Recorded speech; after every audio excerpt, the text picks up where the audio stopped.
वालेकुम। आज जो हम टॉपिक डिस्कस करेंगे वो है microbiology of water. Microbiology of water, air या सॉइल में हम बेसिकली ये चेक करेंगे कि हमारी इन्वायरमेंट में कौन कौन से माइक्रोब्स प्रेजेंट हैं, वो किस वे में हमें, या तो हमें उनका कोई हार्मफुल रोल है या फिर बेनिफिशियल रोल है। हम इन सबको डिस्कस करेंगे। तो सबसे पहले हम देख लेते हैं माइक्रोबायोलॉजी ऑफ वाटर। अच्छा, अब जो मेजर टू रिसोर्सेज हैं वाटर के, वो दो हैं।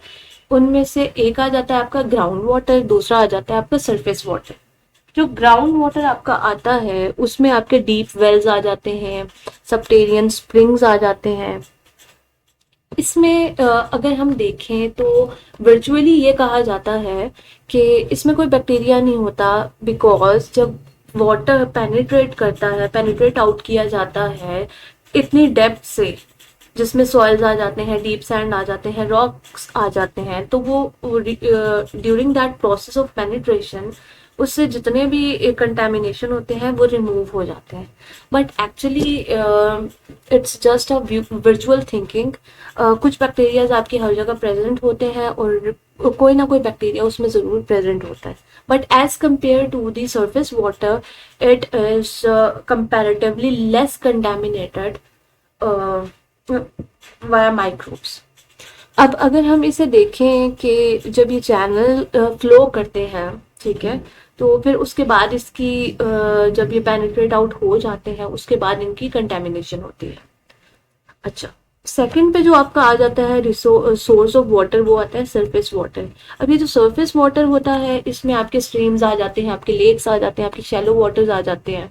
अब इन सब में जो मेन कंटेमिनेशन की वजह होती है वो आपकी रेन हो सकती है, वो आपकी कोई भी एग्रीकल्चर फॉर्म्स, एग्रीकल्चर वेस्ट हो सकती है, इस्टेब्लिशमेंट्स हो सकती हैं, कोई भी ऐसा सोर्स जिसके थ्रू आपकी जो है वाटर बॉडीज के अंदर कहीं से कोई मटेरियल ऐड अप हो रहा है, तो उसके थ्रू क्या हो सकता है, उस वाटर में कंटेमिनेशन हो सकती है। अब जो वाटर माइक्रोबायोलॉजी है ये किस चीज़ से कंसर्न करती है, ये इस चीज़ से कंसर्न करती है कि कौन कौन से माइक्रोब्स वाटर बॉडीज के अंदर प्रेजेंट हैं और वो वाटर बॉडीज के थ्रू किस वे में ट्रांसपोर्ट किए जा रहे हैं, और उनका रोल क्या है। ठीक है, हमारे पास डिफरेंट सोर्सेज हैं फ्रेश वाटर के, उनमें से कुछ सॉल्ट वाटर के भी सोर्सेज हैं। अब इन जितने भी हमारे पास वाटर के सोर्सेज हैं उनमें डिफरेंट टाइप्स ऑफ बैक्टीरियाज या आप कह लें माइक्रोब्स प्रेजेंट होते हैं। उनमें आपके बैक्टीरियाज भी आ जाते हैं, साइनोबैक्टीरियाज भी आ जाते हैं, आपके प्रोटोजोआस होते हैं, एल्जीज होते हैं, टाइनी एनिमल्स जिनमें रोटिफर्स वगैरह आ जाते हैं। ये सारी जो हैं आपकी माइक्रो ऑर्गेनिजम्स हैं जो कि आपके फ्रेश वाटर्स में या सॉल्ट वाटर में प्रेजेंट होते हैं। अब जो ये वाटर बॉडीज में प्रेजेंट होते हैं ये वहाँ पर सर्टेन रोल्स भी प्ले कर रहे होते हैं। ठीक है, जैसे कि बेसिक लाइफ की सस्टेनेबिलिटी के लिए रिस्पॉन्सिबल है, फूड चेन में इनका रोल प्ले ये करते हैं, एज वेल एज एनर्जी की प्रोडक्शन में भी कुछ चीज़ों का रोल होता है। उसके अलावा अगर हम देखें तो डिकम्पोजिशन में भी इनका बहुत इंपॉर्टेंट रोल है।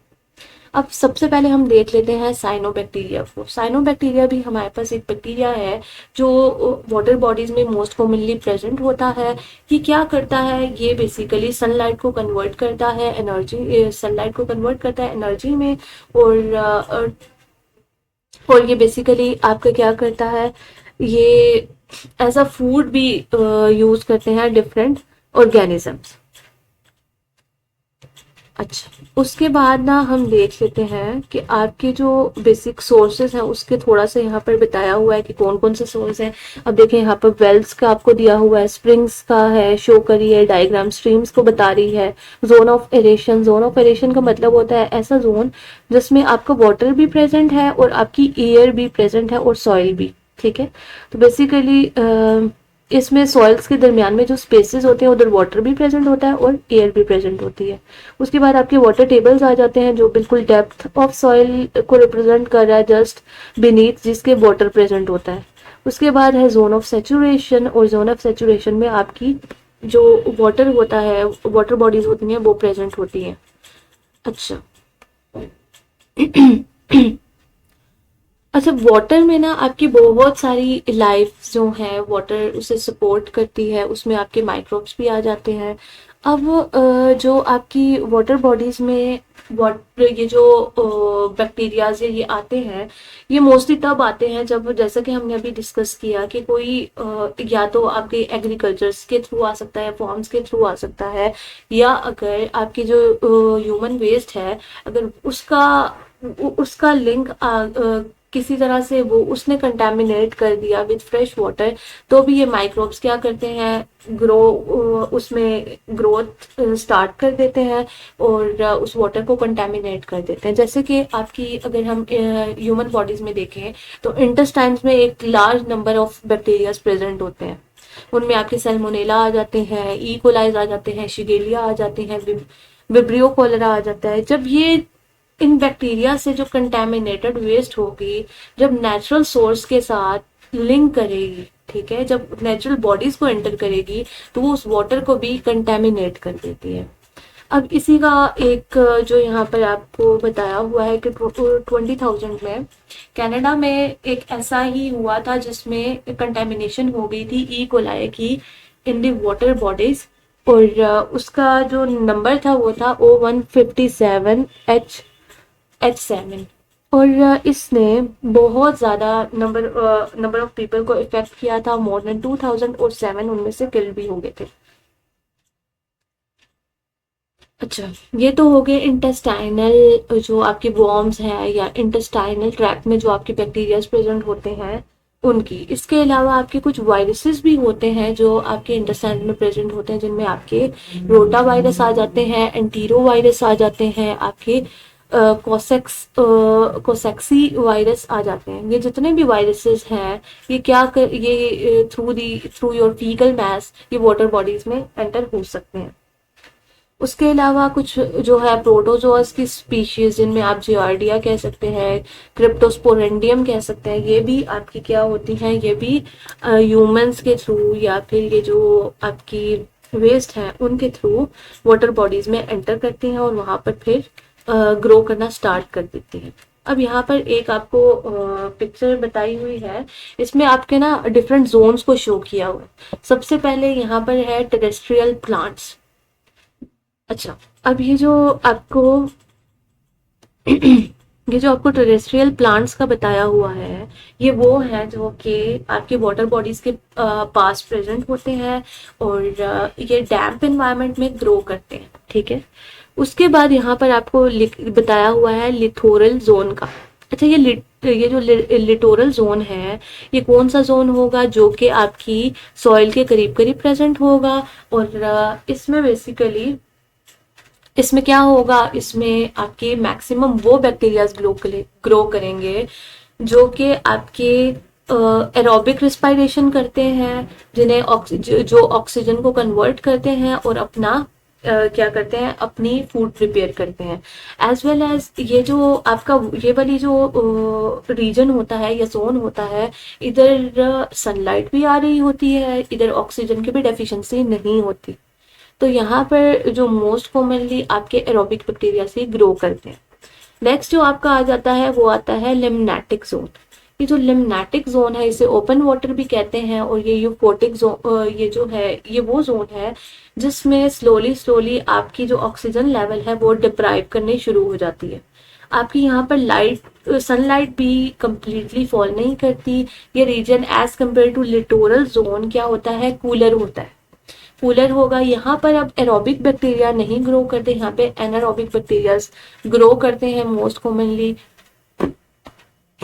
अच्छा, उसके बाद जो है आपका यहाँ पर एक जोन आ जाता है बेनेथिक जोन। ये जो बेनेथिक जोन है, ये कम्प्लीटली वो एरिया है जहाँ पर आपकी बिल्कुल भी लाइट भी नहीं है और जहाँ पर आपकी ऑक्सीजन भी नहीं है, और ये बहुत ज्यादा कूलर रीजन होता है, ठीक है। और यहाँ पर बिल्कुल डिफरेंट टाइप ऑफ बैक्टीरिया ही ग्रो करते हैं। अब हम वन बाय वन इन जोन्स को देख लेते हैं और इनके बैक्टीरियाज को देख लेते हैं कि कौन से बैक्टीरिया किस जोन में आपके प्रेजेंट होते हैं। अब जैसे कि हमने देखा कि लिटोरल जोन में आपकी एरोबिक बैक्टीरियाज होंगे या फिर फोटोसिंथेटिक एल्जीज ज्यादा इस वाटर में प्रेजेंट होंगे, ये थोड़ा सा शैलो भी होता है। जो आपके लिम्फेटिक जोन हमने डिस्कस किया है उसमें आपके बेसिकली कौन से होते हैं, पर्पल और ग्रीन सल्फर बैक्टीरियाज होते हैं जिन जो के ऑक्सीजन के बगैर भी ग्रो कर सकते हैं। थर्ड जो आपका था बेंथिक जोन, बेंथिक जोन में आपके basically methane producing bacteria survive करते हैं जहां पर ऑक्सीजन और सनलाइट बिल्कुल एब्सेंट होती है। देन आपका आ जाता है सॉल्ट वाटर, ठीक है, सॉल्ट वाटर। अब फ्रेश सॉल्ट वाटर जो है उसमें as compare to fresh water आपकी सॉल्ट्स की कंसंट्रेशन बहुत ज़्यादा होती है और बिकॉज ऑफ देम इसका जो पीएच होता है वो भी बहुत ज़्यादा हायर होता है और जो न्यूट्रिएंट्स का लेवल होता है वो बहुत लो होता है। अब यहाँ पर ना बहुत ज़्यादा जो एरोबिक बैक्टीरियाज होंगे या जो नॉर्मल बैक्टीरियाज हैं वो यहाँ पर ग्रो नहीं करते। यहाँ पर जो बैक्टीरियाज ग्रो करते हैं उन्हें हम हेलोफिलिक बैक्टीरियाज बोलते हैं जो कि होते हैं सॉल्ट लविंग बैक्टीरियाज। अब इनमें से कौन सी स्पीशीज है मोस्ट कॉमनली, इनमें आ जाती है सूडोमोनास आ जाती है, विब्रियो कॉलरा आ जाती है।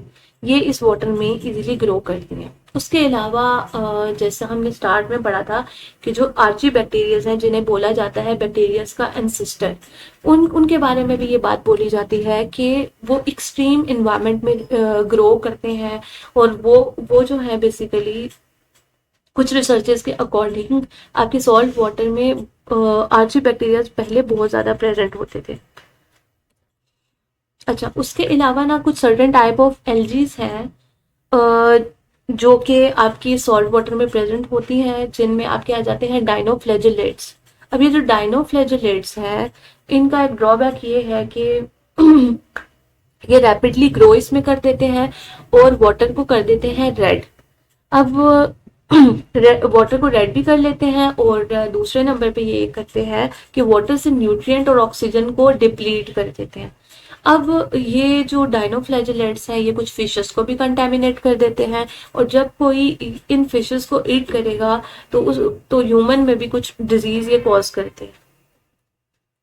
अच्छा, उसके अलावा जो हमने जैसे अभी पीछे देखा था कि विब्रियो कॉलरा भी है जो कि सॉल्ट वाटर में ग्रो इजीली कर जाता है। अब ये जो विब्रियो कॉलरा है ये बहुत ज़्यादा अगर इसकी कंटेमिनेशन, अगर ये वाला कंटेमिनेटेड वाटर किसी पर्सन ने यूज़ कर लिया तो उसमें फिर लाइफ थ्रेटनिंग डायरिया भी कॉज करता है। अच्छा, ये आपकी सारी थी सारे हमने बैक्टीरियाज को डिस्कस किया कि कौन सा फ्रेश वाटर में प्रेजेंट होता है, कौन सा सॉल्ट वाटर में प्रेजेंट होता है। अब हमने ये देखना है कि हम कैसे इस माइक्रोबियल कंटेमिनेशन को मिनिमाइज कर सकते हैं। तो इसके लिए बहुत सदियों से कुछ मेथड्स यूज किए जा रहे हैं। उनमें से एक बहुत प्री क्रिश्चियन एरा से कुछ मेथड्स यूज किए जा रहे हैं जिनमें था कि आप वाटर को मेटालिक कंटेनर्स के अंदर स्टोर करें। और अब रिसेंट रिसर्चेस के अकॉर्डिंग जो मेटल में स्टोरेज किया जाता है क्योंकि मेटल्स के अंदर सर्टेन एंटी बैक्टीरियल प्रॉपर्टीज होती हैं जो बैक्टीरिया की ग्रोथ को प्रिवेंट करती हैं। Second, water boiling of water जिसके थ्रू आप बहुत सारे बैक्टीरियाज को किल कर देते हैं और आप उनकी जो प्रोडक्शन है उससे भी प्रिवेंट करवा सकते हैं। थर्ड जो मेथड है जो आजकल यूज किया जाता है वो है क्लोरीन ट्रीटमेंट। क्लोरीन ट्रीटमेंट जो आपकी एक large number of popular bacterias हैं उन्हें किल कर देती है जिसमें आपके ई कोलाई भी आ जाते हैं और ये भी मेथड ऑलमोस्ट 20 सेंचुरी से यूज किया जा रहा है। उसके अलावा आपकी ओजोन गैस यूज की जाती है for killing of certain type of bacterias. उसके अलावा अगर हम देखें तो अल्ट्रावायलेट रेडिएशंस का भी यूज किया जाता है फॉर ट्रीटमेंट ऑफ वाटर। उसके अलावा जो आजकल यूज किए जाते हैं कुछ स्पेसिफिक टाइप ऑफ फिल्टर्स भी यूज किए जाते हैं जिनका होल साइज इतना स्मॉल है कि इवन उसमें वायरसेस को भी ट्रैप किया जा सकता है। अब ये तो सारी आगे उसके ट्रीटमेंट के मेथड। अब हम देख लेते हैं कि उसकी टेस्टिंग के लिए हम कौन सी चीज़ें यूज कर सकते हैं। इसमें से मोस्ट कॉमनली जो टेस्ट किया जाता है परफॉर्म वो होता है टर्बिडिटी टेस्ट। टर्बिडिटी टेस्ट जो है बहुत कॉमन है और बहुत पॉपुलर भी है और ये जो टर्बिडिटी जो टर्बिडिटी है वो सिर्फ इस चीज़ को डिटरमिन नहीं करती कि उस वाटर में सॉइल प्रेजेंट है या डस्ट पार्टिकल या इस तरह की चीज़ें प्रेजेंट है। अलॉन्ग विद दैट बैक्टीरिया और वायरसेस की वजह से भी उस जो वाटर की क्लैरिटी होती है वो चेंज हो जाती है।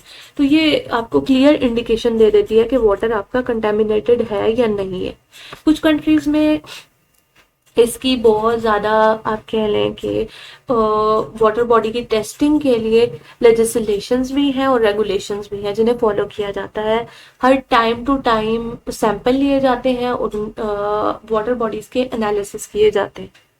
अब जो टेस्टिंग है जैसे कि कुछ बैक्टीरियाज की जिनमें सल्मोनेला टाइफी आ जाता है या विब्रियो कॉलरा आ जाता है, उनकी टेस्टिंग जो होती है थोड़ी एक्सपेंसिव होती है।